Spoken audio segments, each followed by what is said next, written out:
A commercial airliner plunges into the Hudson River this afternoon. Miraculously, no one dies. The U.S. Airways Airbus 320 was carrying 155 passengers and crew members when it went down in the frigid waters between Weehawken and Midtown Manhattan shortly after 3 o'clock.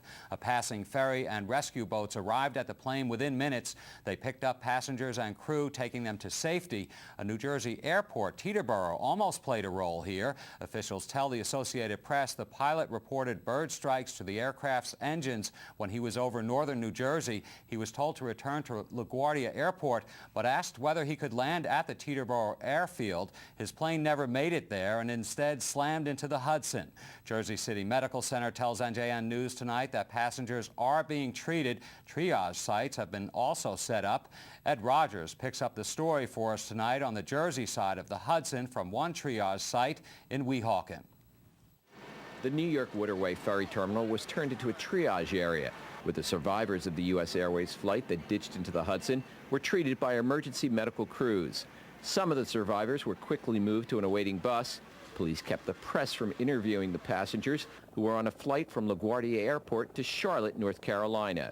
Sir, can you just tell us you're okay? Yeah, we're fine. One unidentified survivor praised the plane's pilot. Yeah, the pilot was the best, man. Pilot saved my life. One eyewitness we talked to said she saw the plane glide gently into the Hudson River. You saw it pointed down and it was skidding across the water and it just fell in. Some of the survivors were taken to area hospitals. Jersey City Medical Center officials say 8 people are being treated for hypothermia and frostbite. None are expected to stay overnight. The Coast Guard says 35 people were immersed in cold water. The National Transportation Safety Board is investigating the accident. Reports say the plane lost both engines after takeoff after hitting a flock of birds. Ed Rogers, NJN News, Weehawken. And New York City Mayor Michael Bloomberg tonight, an experienced pilot, praised the U.S. Airways pilot who landed the disabled jetliner. The mayor told reporters that the pilot, quote, did a masterful job of landing the plane in the river.